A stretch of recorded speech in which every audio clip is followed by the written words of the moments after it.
My teacher chose me for a special experiment. I had always felt like a shadow, there, but never really seen. At Westfield High, I wasn't the type of student people noticed. I wasn't a star athlete, a class clown, or one of those effortlessly popular kids who could turn heads just by walking into a room. I was just Ethan Miller, the quiet, awkward 17-year-old who sat in the back of the class, kept his head down, and barely spoke unless called upon. It wasn't that I disliked being unnoticed. In some ways, it was easier. No one expected anything from me. No one judged me. But deep down, a part of me ached for something more. I had spent years feeling out of place, like I was standing outside of my own life, watching it happen rather than actually living it. I told myself it was normal. Everyone struggles with figuring out who they are, right? Still, there was an unease that never went away, a quiet restlessness that whispered to me in the dead of night. Why do I feel this way? I didn't know the answer. Or maybe I did, and I was just too scared to admit it. At home, things weren't much better. My parents were fine, strict, but fine. My dad worked long hours, and my mom was always busy with my younger brother, leaving little time to notice me. Not that I wanted them to. I had learned early on that some parts of me were better left hidden. Like the way my heart would race when I passed the makeup aisle at the store. Or the way I longed to run my fingers over soft fabrics, to feel something more delicate, something that felt right. But boys weren't supposed to think about those things. So I pushed it all down, buried it deep, and told myself to be normal. But normal was exhausting. Each day felt like an endless cycle of pretending to fit in, pretending I didn't care, pretending that I was comfortable in my own skin when I wasn't. The more I tried to be the person everyone expected, the more I felt like I was suffocating in my own existence. Then, one afternoon, something happened that changed everything. Ms. Langley, my psychology teacher, called me to her desk after class. "I've been watching you, Ethan," she said, her voice soft but certain. "And I think you'd be perfect for a little experiment." I frowned. "Experiment?" She smiled. "Something tells me you might find it life-changing." I didn't know what she meant. Not yet. But in that moment, for the first time in a long time, I felt something other than emptiness. I felt curious. And curiosity, I would soon learn, was the first step to becoming myself. I stood frozen in front of Ms. Langley's desk, my mind racing. "A special experiment?" I echoed, glancing around the empty classroom as if expecting some hidden cameras to pop out. She nodded, folding her hands in front of her. "Yes, it's a psychological and social experiment I've been developing for some time. I need a student willing to step outside their comfort zone." I hesitated. Me? She needed me? Teachers didn't usually notice me, much less ask me to participate in anything special. "What kind of experiment?" I asked cautiously. Her lips curled into a knowing smile. "It's about identity, perception. How much of who we are is shaped by the world around us, and how much is waiting to be discovered." I swallowed hard, something about her words making my stomach twist. "And why do you think I'd be a good fit?" She tilted her head slightly, as if debating how much to say. "Because I see you, Ethan." My breath caught in my throat. I see a student who's thoughtful, observant, but also holding something back. Her gaze softened. "This experiment might help you understand yourself better. But only if you're willing to try." I should have said no. I should have laughed it off, walked out, and never looked back. But instead, I found myself asking the one question I knew I shouldn't. What would I have to do? She smiled. "I want you to live as someone else for a little while. To change something about yourself, your appearance, your demeanor, and observe how the world reacts to you. More importantly, how you react to it." My throat went dry. "Change how?" Ms. Langley leaned in slightly, lowering her voice. "I want you to live as a girl for 1 week." The air in the room felt heavy, pressing against me. 1,000 thoughts exploded in my mind. This was a joke, right? Some weird test. But even as my rational brain screamed that this was crazy, another part of me, the part one had spent so long burying, felt an unfamiliar jolt of excitement. This was insane. Impossible. And yet, a small, trembling voice inside me whispered, "What if I say yes?" I barely slept that night. Ms. Langley's words played over and over in my head. Live as a girl for 1 week. It was ridiculous. Unthinkable. No way could I actually do it.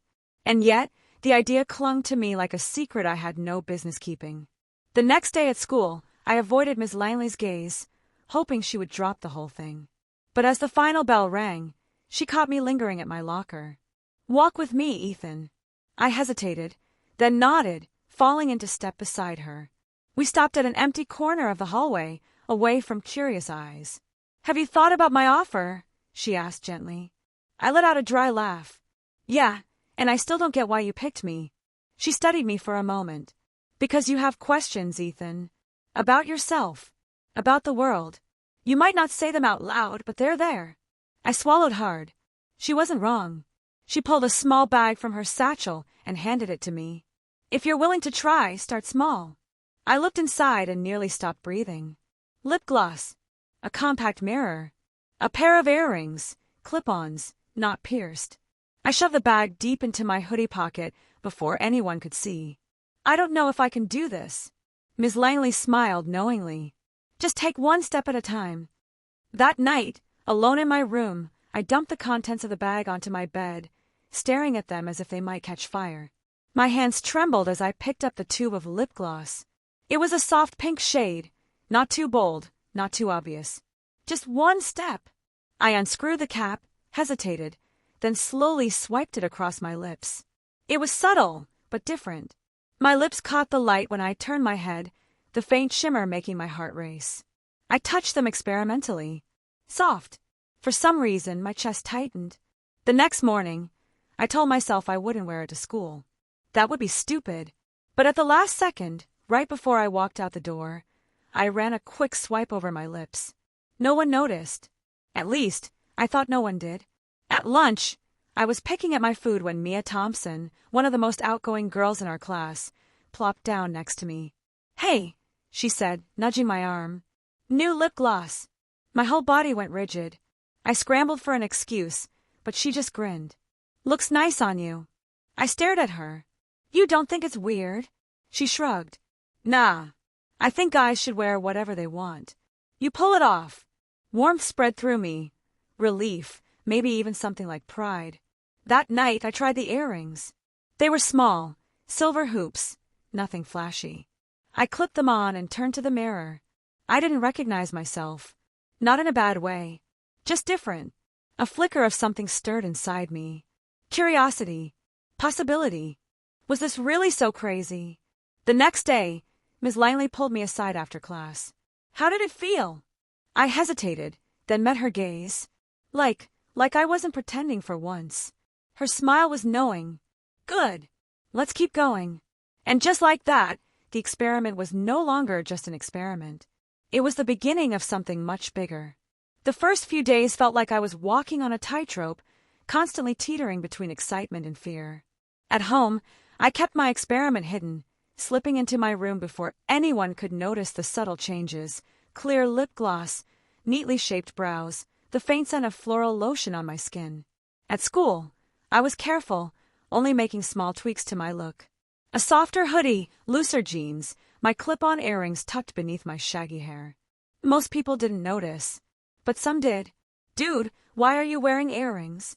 Mark, one of the guys from my chemistry class, squinted at me as we stood by our lockers. I froze. My brain scrambled for an excuse, something casual, something safe.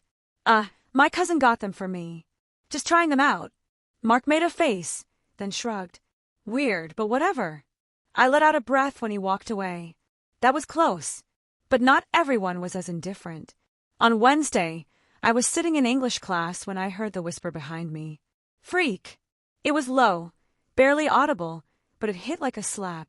My stomach twisted as I pretended not to hear, gripping my pencil so hard my knuckles turned white. I didn't even know who said it. Maybe it didn't matter. At lunch, I debated wiping off the lip gloss and ditching the earrings. Was this even worth it? Then Mia slid into the seat across from me. "Hey, Ethan," she said, her tone light, but her eyes serious. "You okay?" I forced a smile. "Yeah. Why wouldn't I be?" She raised a brow. "Because you're fidgeting like you expect someone to throw food at you." I swallowed. "It's nothing. Just people talk, I guess." Mia leaned forward, resting her chin on her hand. People talk no matter what you do. Might as well give them something interesting to talk about. Her words stuck with me. That night, I pushed a little further. Instead of my usual oversized hoodie, I dug out an old fitted sweater I hadn't worn in years because it clung too much. I hesitated, then pulled it on. My reflection in the mirror startled me. The silhouette was different. Softer. More balanced. More me. By Friday, I thought I was doing okay. Then it all came crashing down. I was heading toward the gym lockers when I heard laughter behind me. I turned just in time to see Jason Carter, one of the basketball guys, elbowing his friend and pointing at me. "Hey, Ethan," Jason called out, voice dripping with mockery. "Looking cute today." His friend snickered. He'd flooded my face. I clenched my fists, every instinct screaming at me to run or fight. But I did neither. Instead, I stood my ground. "Thanks," I said, forcing my voice to stay even. "At least someone noticed." Jason blinked, caught off guard. His friends chuckled, nudging him like he'd just been outplayed. I walked away before they could say anything else. My heart was pounding, but deep down I felt it. A small victory. After school, I met with Ms. Langley in her classroom. I slumped into a chair, exhaling hard. "Rough day?" she asked. I nodded. "I don't know how much longer I can do this." She studied me for a moment, then said, "Ethan, transformation isn't easy. People will push back when you challenge what they expect. But tell me, does it feel right?" I hesitated, thinking about the reflection in the mirror, the way Mia supported me, the way I felt more like myself than I ever had. "Yeah," I admitted. "It does." Ms. Langley smiled. "Then don't stop now." The morning of the school assembly, I made a decision. I was done hiding. Standing in front of the mirror, I let out a shaky breath. No more half measures. No more dressing down to blend in. No more second-guessing if my eyeliner was too noticeable. I reached for the makeup brush, the same one Mia had lent me last week. A touch of foundation, a sweep of blush. My lashes darkened with mascara, my lips tinted with a subtle pink gloss. Then I pulled out the blouse Ms. Langley had given me, a soft lavender one, fitted but not too tight. I paired it with black skinny jeans and ankle boots with just the slightest heel. The reflection staring back at me wasn't a stranger anymore. It was me. I swallowed the lump in my throat. No more doubt. No more fear. Today I walked into school as myself. The moment I stepped into the hall, a hush rippled through the crowd. Conversations dipped. Eyes darted toward me, some curious, others confused. Jason and his friends were by the lockers, their laughter cutting short as they noticed me. His brows furrowed, but this time I wasn't afraid. Mia's voice rang out before anyone else could speak. "Damn, Ethan!" She caught herself and grinned. Or should I say Ella? The name sent a shiver down my spine. It felt right. I met her gaze and smiled. "Yeah, Ella." Her face lit up. "Well, Ella, you look amazing." Mark, the same guy who had questioned my earrings days ago, walked past and gave a small nod. "Cool outfit," he mumbled before hurrying away. Whispers surrounded me, but for the first time, they didn't matter. Because I wasn't just enduring, I was owning it.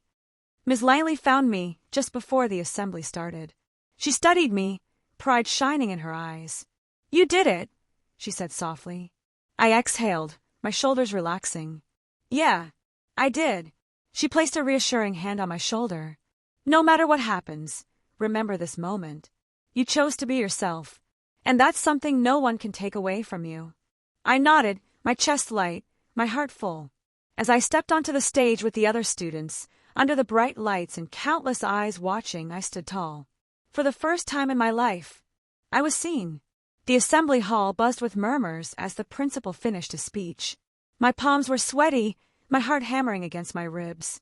I had never stood in front of this many people before, not as Ella. But now, there was no turning back. Ms. Langley gave me an encouraging nod from the side of the stage. Mia shot me a thumbs up. I took a deep breath and stepped forward. The microphone felt cold in my hands as I faced the crowd. Hundreds of eyes locked onto me. Some expectant, some confused, some skeptical. I could hear whispers. "Why is Ethan up there? Wait, is that? Did he change his name?" I clenched my fingers around the mic, grounding myself. Then I spoke. "Hi, my name is Ella."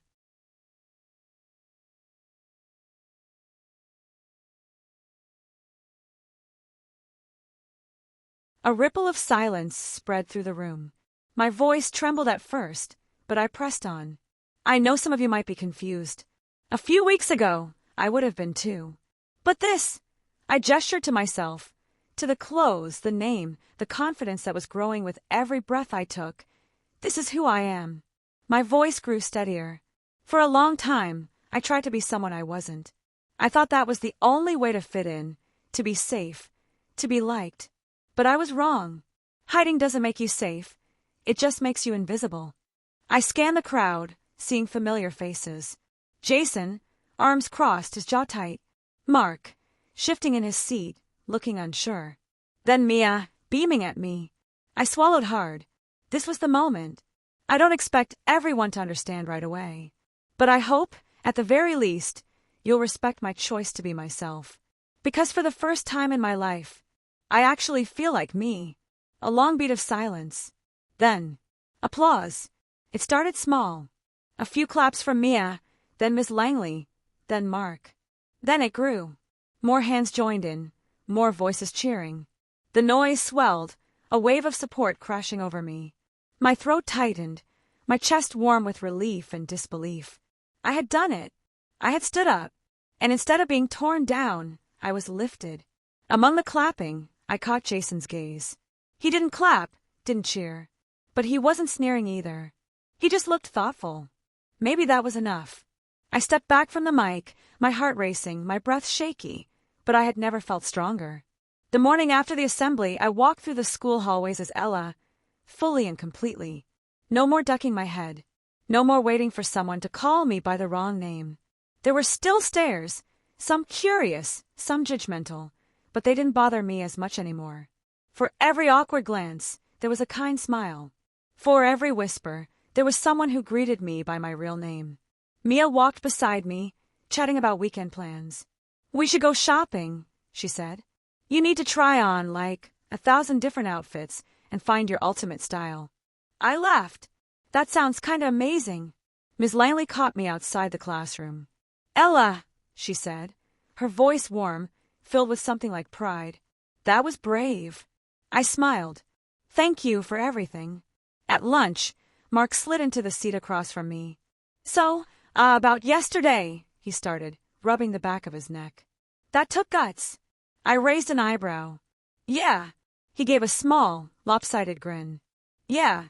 And, I'll make sure no one messes with you." I blinked, surprised, then smirked. "What? Are you my personal bodyguard now?" He shrugged. "Guess so."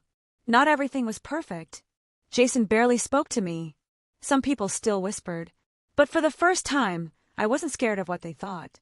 At home, I stood in front of the mirror, running a hand through my hair, studying my reflection. The girl looking back at me wasn't hiding anymore. She was here. She was real. And she wasn't going anywhere. For so long, I thought that blending in, hiding, was the only way to survive. That if I just ignored the feelings inside me, they would go away. But the truth is, who we are is not something to be erased. We all deserve the chance to be seen, to be known, to be ourselves, without fear, without shame. It's not always easy. There will be challenges, doubts, and people who don't understand. But for every person who doesn't accept you, there will be others who do. And more importantly, you will learn to accept yourself. And when you do, when you finally step into the light and claim your truth, you'll realize something incredible. You were never the problem. The world just needed time to catch up.